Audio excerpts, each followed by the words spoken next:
Somewhere in your company right now, there's an AI pilot everyone is proud of.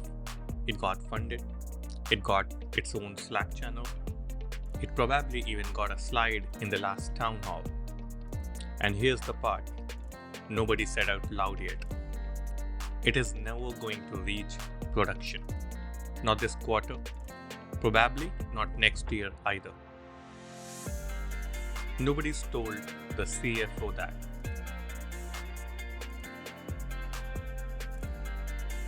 I've spent 11 years inside delivery organizations, financial services, aviation, hospitality, automotive, across 9 countries. And over the last 2 years, I watched the exact same story play out, almost word for word, company after company. AI pilots everywhere. Production deployment almost nowhere. The dashboard somewhere shows 12 active AI initiatives in green. Ask how many are actually running in production, supervised, at scale, and the room goes quiet. Or somebody says, phase 2, like that answers the question. The instinct is to blame the technology. The model still hallucinates too much.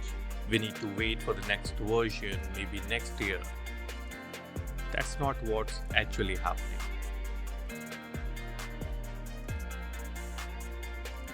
The models are capable, the tools are mature. Copilot, Cursor, Claude, GPT, take your pick. The talent to use them is already sitting inside your building. What doesn't exist is the governance, the methodology, and the team structure required to take that capability from a demo and turn it into something that runs safely in production every day, without a human quietly checking every output by hand.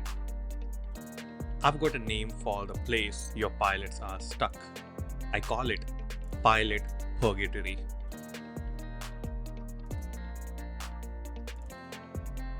Pilot Purgatory is exactly what it sounds like. AI capability racing ahead while your governance, your methodology, your entire delivery infrastructure sits frozen back in 2015.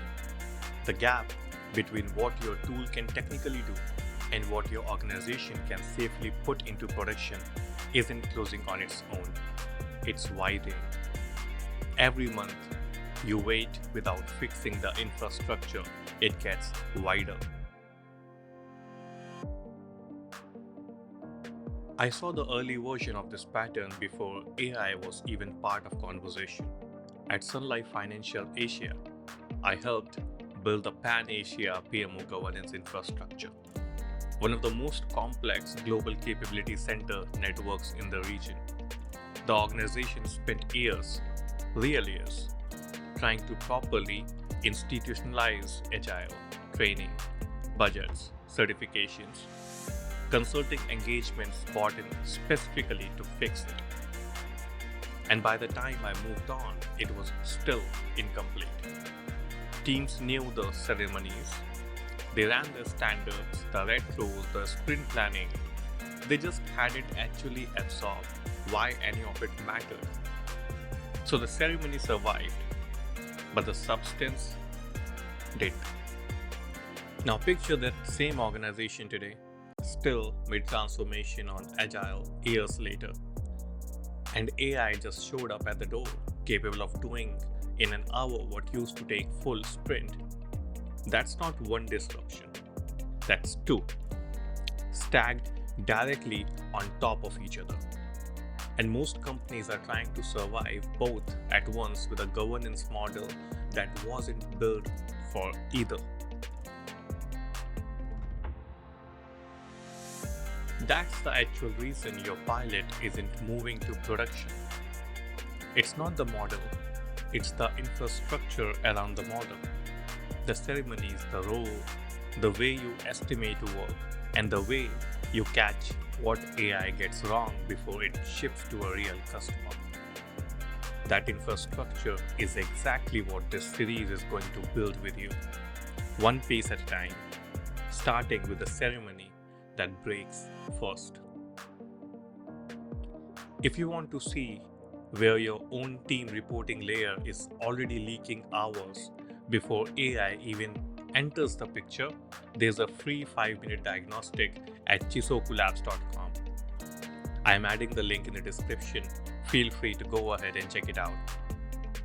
In the next video, we go back further to understand why Agile itself, the very methodology every one of these organizations spent a decade adopting, is quietly becoming the exact bottleneck it was built to remove. That one is definitely going to make a few project managers uncomfortable. I'll see you there. Thanks for watching.